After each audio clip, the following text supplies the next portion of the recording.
नमस्कार, नेप्से ट्रेडिङ न्युजमा स्वागत छ। म दिपेश किमिरे। सुरु गरौँ आजका हेडलाइन्सबाट। नेप्से परिसूचक घट्दै 2595 बिन्दुमा, हायर लोको संरचना भङ्ग गर्दै लोअर लोमा बजार। अब 2580 बिन्दुमा ट्रिपल बटमको पर्खाइ। तेस्रो विश्वयुद्ध र असार मसान्तको दबावको विषयलाई लिएर दिनभर बजारमा अनावश्यक हल्ला। चालु आर्थिक वर्षको बजेट खर्च 70% हाराहारीमै सीमित। पुँजीगत खर्च आधा मात्रै। सरकारलाई संशोधित लक्ष्य भेट्नै मुस्किल। वैशाख मसान्तसम्म वाणिज्य बैङ्कहरूको गैर ब्याङ्किङ सम्पत्ति 62.08%ले वृद्धि। 38 अर्ब 48 करोड बैङ्कको पैसा अन्यलमा। र चालु आर्थिक वर्षको पहिलो 10 महिनामा अन्तर बैङ्क कारोबार घट्यो। टेक एन्ड पे प्रावधान हटाउन सरकारलाई ऊर्जा उद्यमीको दबाव। सिमेन्ट निर्यातमा सुस्तता। सम्पत्ति शुद्धिकरण विरुद्ध बीमा प्राधिकरण।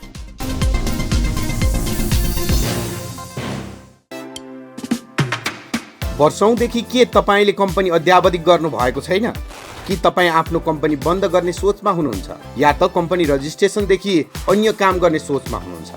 त्यसो हो भने हामी तपाईँलाई सहयोग गर्नेछौँ। पुराना कम्पनी अद्यावधिक र बन्द गर्न असार मसान्तसम्म 90% छुट सरकारले दिँदैछ। आजै सम्पर्क गर्नुहोस्। आफ्नो व्यवसायको क्लियर अप हामीसँग मिलाउनुहोस्। अनलाइन रजिस्ट्रेसन कम्पनी तपाईँको साथमा। अब नेप्से ट्रेडिङ न्युज विस्तारमा। नेपाली शेयर बजार मापक नेप्से परिसूचकमा निरन्तर गिरावट आइरहेको छ। 2600 भन्दा तल बजार झरेपछि मनोवैज्ञानिक दबाव बजारमा सिर्जना भएको आकलन समेत गरिएको छ। विशेष गरी हायर लो बनाइराखेको बजारले लोअर लो बनाएको यो विगत लामो समयपछि पहिलो पटक हो। त्यही कारणले गर्दा टेक्निकल रूपमा पनि बजार नेगेटिभ भएको विश्लेषण गरिएको छ। तर पनि अब 2580 बिन्दु सपोर्टमा रहेको विश्लेषण समेत गरिएको छ। त्यही कारणले गर्दा केही आश रहेको टेक्निकलका विज्ञहरूले धारणा राखेका छन्। त्यसैगरी आज दिनभरि जसो नेपाली शेयर बजार मापक नेप्से सूचकमा कारोबार गर्ने, सूचकका कम्पनीहरूमा कारोबार गर्ने लगानीकर्ताहरू माझ तेस्रो विश्वयुद्धको चर्चा पनि चलेको थियो, जसको प्रभाव नेपालमा पनि पर्छ भनेर हल्ला फिजाइएको थियो। त्यो कारणले पनि बजार घट्न पुगेको विश्लेषण गरिएको छ भने साथसाथै पछिल्लो समय असार मसान्तको दबाव पनि बजारमा प्रवेश गरिसकेको केहीले विश्लेषण गरेका थिए। यस्तो हल्लाले पनि बजार नेगेटिभ भएको विश्लेषण गरिएको छ। एक रिपोर्ट। साताको पहिलो कारोबार दिन आइतबार पनि नेप्से परिसूचक घट्दै 2595.97 बिन्दुमा झरेको छ। यो 32.93 अङ्कको गिरावट हो, जससँगै निरन्तर चौथो दिन बजार ओह्रालो लागेको हो। आजको बजार करिब 3 महिनापछि 2600 को लेभलभन्दा तल झरेको हो। बजारमा हाल असार मसान्तको प्रत्यक्ष प्रभाव देखिए पनि सेन्टिमेन्टले भने बजारलाई प्रभाव पारेको कतिपयको विश्लेषण छ। आजको बजारमा विशेष गरेर तेस्रो विश्वयुद्धको समेत चर्चा भयो। यति बेला इरानमाथि अमेरिकाले हमला गरेसँगै नेपालको शेयर बजारमा पनि त्यसको असर पर्ने हल्ला सामाजिक सञ्जालमा फैलाइएको थियो। तर असार मसान्त र युद्धको प्रभाव नपर्ने केही लगानीकर्ताले धारणा राखिरहेका छन्। कारोबार रकम पनि बढ्दै गएको देखिएको छ। अघिल्लो बिहिबारको 11 अर्ब 23 करोड रुपियाँको तुलनामा आइतबार 9 अर्ब 14 करोड 58 लाख रुपियाँको मात्र कारोबार भयो। 310 स्टकमा 87,302 पटकको कारोबार मार्फत 2 करोड 14 लाख किता शेयर किनबेच भएको हो। जोशी हाइड्रो पावरको शेयर मूल्य 31.62 रुपियाँले बढ्दै 348.60 रुपियाँमा सकारात्मक सर्किटमा बन्द भएको छ। सप्तकोशी डेभलपमेन्ट ब्याङ्कको शेयर 5% भन्दा बढीले बढेको छ भने प्योर इनर्जीको शेयर 10%ले घट्दै सर्वाधिक गिरावट भएको हो।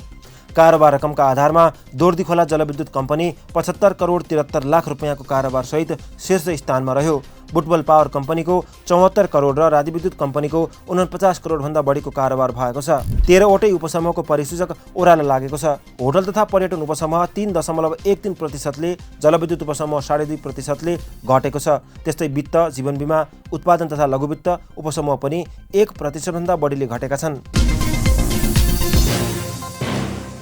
नेप्से परिसूचकको प्राविधिक विश्लेषण अनुसार बजारले लामो समयदेखि कायम राख्दै आएको हायर लोको संरचना आजको कारोबारमा भङ्ग गर्दै नयाँ लोअर लो बनाएको छ। विगत 8 देखि 9 वटा हायर लोले बजारलाई सम्हालिरहेको अवस्था आज टुटेको छ। विशेष गरी बजारले एकैपटक 2 वटा अघिल्ला लोअर हाई लाई समेत तोड्दै तल झरेको छ, जसले टेक्निकल हिसाबले डेथ क्रसको सम्भावनालाई झनै बलियो बनाएको छ। बजारमा उच्च कारोबार देखिएको भए पनि सम्पूर्ण सेक्टरहरूको तुलनामा जलविद्युत समूहमा अत्यधिक पैसा प्रवेश गरेको देखिन्छ। हाल हाइड्रोको सेक्टरमा 67% भन्दा बढीको कारोबार भइरहेको छ, जसका कारण अन्य उपसमूहमा निष्क्रियता छाएको छ। यही असन्तुलनले गर्दा नेप्से सूचकका सानो गिरावटमा पनि ठूलो झट्का झेल्न बाध्य भएको विश्लेषकहरू बताउँछन्। आजको ब्रेकडाउनपछि अब बजार 2580 बिन्दुमा सम्भावित ट्रिपल बटम सपोर्ट खोज्ने सङ्केत देखिएको छ। यसअघि पनि यही स्तर बजारका लागि एक बलियो सपोर्टको रूपमा देखिएको थियो। यद्यपि आरएसआई पनि हाल 40 को नजिक पुगेको छ, जसले बजारको कमजोरीलाई सङ्केत गर्छ। 15 मिनटको औसत वेटेजमा पनि बजार 1 अङ्कले घटेको छ, जसले लगानीकर्ताको मनोबल कमजोर बनेको देखाउँछ। अबको अवस्था हेर्दा बजारमा स्थिरता ल्याउन हाइड्रो बाहेक अन्य सेक्टरहरूको सक्रियताले मात्र समग्र सूचकलाई सन्तुलनमा ल्याउन सक्ने देखिन्छ। आजको बजारमा ब्रोकरको अवस्था हेर्दा कारोबारका आधारमा ठुला 10 ब्रोकर मध्ये 5वटा ब्रोकरले तुलनात्मक रूपमा सेलभन्दा बढी बाई गरेका छन् भने 5वटा ब्रोकरले नै बाईभन्दा बढी सेल गरेको देखिन्छ। आजको बजारमा 39, 49, 17, 56 र 38 नम्बरको ब्रोकरले बढी सेल गरेका छन् भने 58, 34, 42, 45 र 57ले सेलभन्दा बढी बाई गरेको तथ्याङ्कले देखाएको छ। आज स्टकमा ब्रोकरको किनबेचको गतिविधि हेर्दा युएमएचएल 62 नम्बरको ब्रोकरबाट कुल बाईको 49% अर्थात् 1,88,000 किता खरिद लगानीकर्ताले गरेका छन्। त्यस्तै एसएसएचएल 91 नम्बरको ब्रोकरबाट कुल बाईको 40% अर्थात् 1,42,000 किता लगानीकर्ताले उठाएका छन्। उसको एभरेज मूल्य 241 छ। त्यस्तै एएलआइसिएल 44बाट मात्र लगानीकर्ताले कुल बाईको 83% बाई गरेको छ, जुन 80,000 किता हुन आउँछ। त्यस्तै एचपीपीएल 58बाट लगानीकर्ताले 32% उठाएका छन्। त्यस्तै सेलको अवस्था हेर्दा दोर्दी 39 नम्बरको ब्रोकरबाट मात्र लगानीकर्ताले कुल सेलको 75% फालेका छन्, जुन 10 लाख किता हुन आउँछ। त्यस्तै एसएसएचएल 91बाट मात्र लगानीकर्ताले 1,43,000 किता बेचेका छन्। हालसम्म चालु आर्थिक वर्षको बजेटको खर्च करिब 70% मात्र देखिएको छ। चालु आर्थिक वर्ष 2081-82 मा सरकारले संशोधित बजेटको 77.23% मात्र खर्च गर्न सकेको छ भने प्रारम्भिक विनियोजनको 70.28% मात्र छ। असार पहिलो सातासम्म कुल खर्च 13 खर्ब 7 अर्ब पुगेको छ। पुँजीगत खर्च मात्र 49.76% पुगेको छ भने चालु खर्च 84.56 मा सीमित छ। 100% बजेट खर्च गर्न अब केवल 17 दिन मात्र बाँकी छ। असारको पहिलो सातामा औसत खर्च दर 3.5 अर्ब रह्यो। राजस्व सङ्कलन 72.73% पुगेको छ भने अनुदान जम्मा 33.79% मात्र आएको छ। ऋण सङ्कलन पनि लक्ष्यभन्दा निकै कम छ। गत वर्ष जस्तै यसपालि पनि कुल बजेट खर्च 80% हाराहारीमै सीमित हुने देखिन्छ। नेप्से ट्रेडिङ न्युज जारी छ। हामी विश्रामपछि आउँछौँ।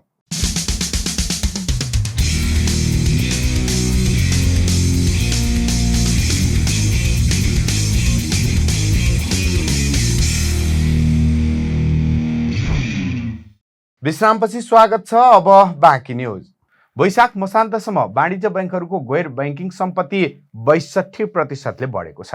चालु आर्थिक वर्ष 2081-82 को वैशाख मसान्तसम्म वाणिज्य बैंकहरूको गैर बैंकिङ सम्पत्ति 62.08% ले वृद्धि भई 38 अर्ब 48 करोड रुपियाँ पुगेको छ।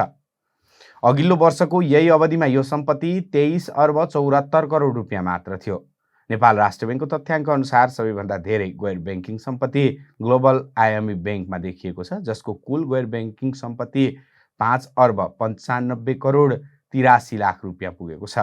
दोस्रो स्थानमा हिमालय बैंक रहेको छ, जसको गैर बैंकिङ सम्पत्ति 5 अर्ब 12 करोड रुपियाँ छ। तेस्रो स्थानमा एनआइसी एसिया बैंक छ, जसको गैर बैंकिङ सम्पत्ति 4 अर्ब 60 करोड रुपियाँ रहेको छ। त्यस्तै नबिल बैंकको 3 अर्ब 79 करोड, त्यस्तै नेपाल इन्भेस्टमेन्ट मेगा बैंकको 3 अर्ब 11 करोड, कुमारी बैंकको 2 अर्ब 55 करोड र प्राइम कमर्सियल बैंकको 2 अर्ब 36 करोड रुपियाँ बराबरको गैर बैंकिङ सम्पत्ति छ। नेप्से ट्रेडिङ न्युजमा पालो भएको छ आर्थिक गतिविधिको। चालु आर्थिक वर्ष 2081-82 को पहिलो 10 महिनामा अन्तर बैंक कारोबारमा देखिएको गिरावटले नेपाली बैंकिङ प्रणालीमा केही चुनौतीपूर्ण संकेतहरू देखाएको छ। राष्ट्र बैंकका अनुसार वैशाखसम्म वाणिज्य बैंकहरूले 14 खर्ब 70 अर्ब 86 करोड रुपियाँ बराबरको अन्तर बैंक कारोबार गरेका छन्, जुन अघिल्लो वर्षको सोही अवधिको 34 खर्ब 77 अर्ब 4 करोडको तुलनामा निकै कम हो।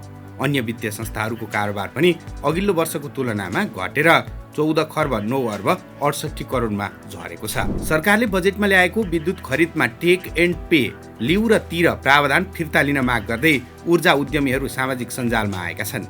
ऊर्जा उद्यमीहरूले प्रधानमन्त्री, अर्थमन्त्री, ऊर्जा मन्त्री र नेपाल विद्युत प्राधिकरणका कार्यकारी निर्देशकलाई मेन्सन गरेर पीपीएमा टेक एन्ड पे प्रावधान फिर्ता लिन आग्रह गरेका छन्।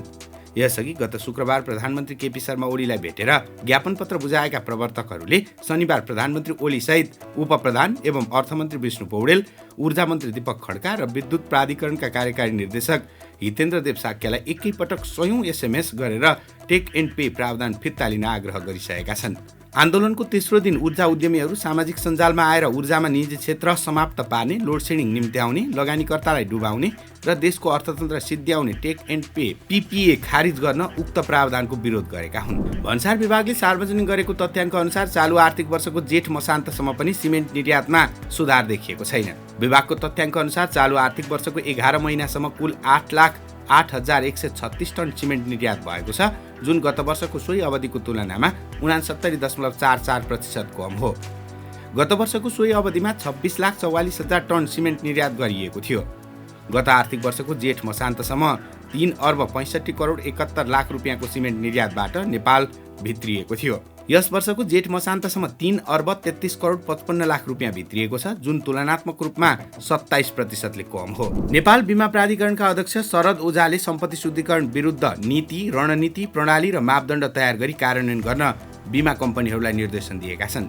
नेपाल बीमा प्राधिकरणद्वारा काठमाडौँमा आयोजित दक्षता अभिवृद्धि कार्यक्रमलाई सम्बोधन गर्दै अध्यक्ष ओझाले सम्पत्ति शुद्धिकरण विरुद्ध प्राधिकरणले जारी गरेका निर्देशिका र निर्देशनहरू बमोजिम आन्तरिक नीति तथा रणनीति तयार एवं परिमार्जन गरी कार्यान्वयन गर्न निर्देशन दिएका हुन्। हामी नेप्से ट्रेडिङ न्युजको अन्त्यमा आइपुगेका छौँ। जाँदा जाँदै हेडलाइन्स पुनः एकपटक। नेप्से परिसूचक घट्दै 2595 बिन्दुमा, हायर लोको संरचना भङ्ग गर्दै लोअर लोमा बजार। अब 2580 बिन्दुमा ट्रिपल बटमको पर्खाइ। तेस्रो विश्वयुद्ध र असार मसान्तको दबावको विषयलाई लिएर दिनभर बजारमा अनावश्यक हल्ला। चालु आर्थिक वर्षको बजेट खर्च 70% हाराहारीमै सीमित। पुँजीगत खर्च आधा मात्रै। सरकारलाई संशोधित लक्ष्य भेट्नै मुस्किल।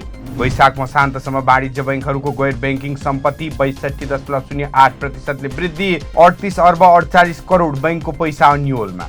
र चालु आर्थिक वर्षको पहिलो 10 महिनामा अन्तर बैङ्क कारोबार घट्यो। टेक एन्ड पे प्रावधान हटाउन सरकारलाई ऊर्जा उद्यमीको दबाव। सिमेन्ट निर्यातमा सुस्तता। सम्पत्ति शुद्धिकरण विरुद्ध बीमा प्राधिकरण।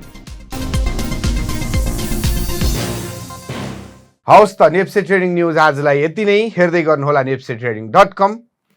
नमस्कार।